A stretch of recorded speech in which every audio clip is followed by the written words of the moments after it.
Hey, good morning, y'all. It's Brian today.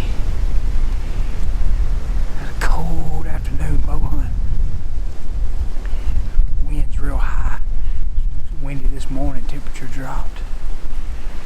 Kind of want to get in here, check out a new spot. I'm in a real thick area. Probably the furthest shot I have might be 15 yards.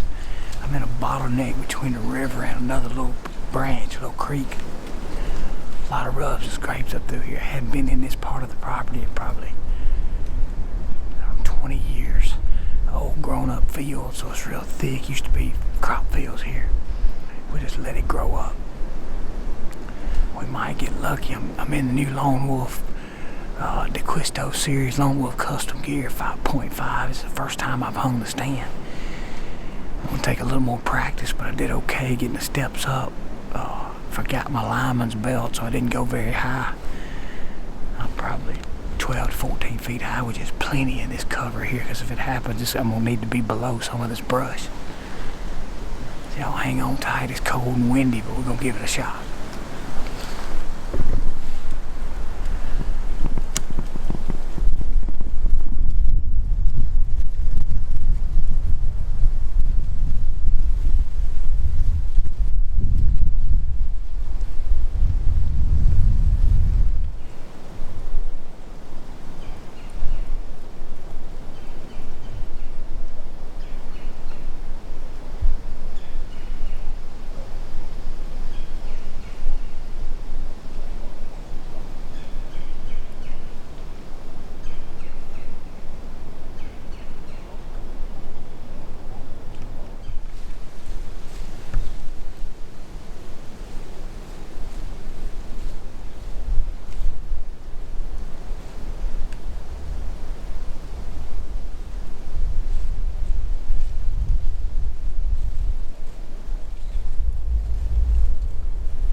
get much closer than that.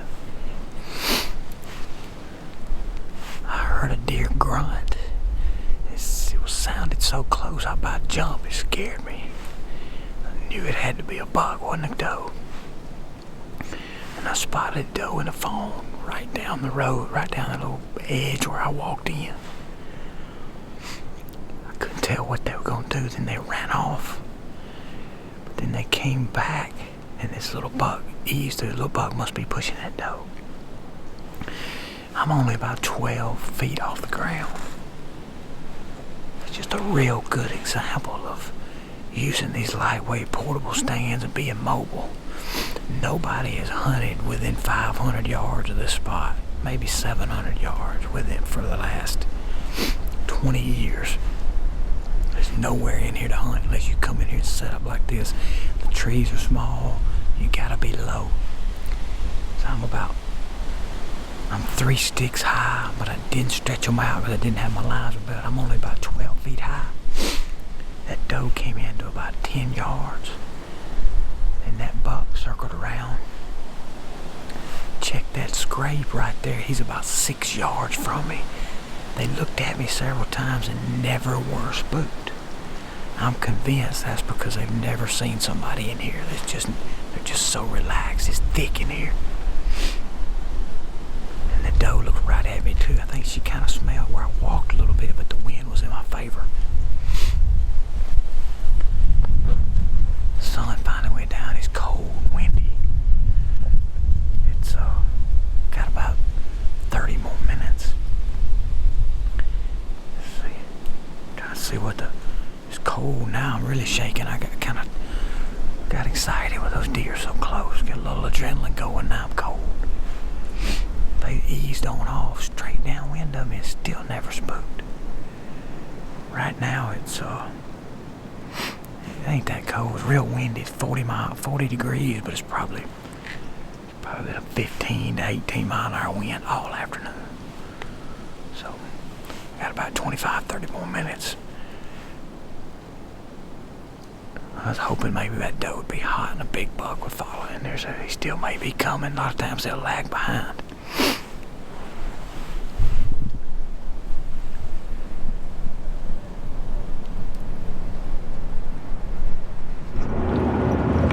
Alright y'all, we made it out.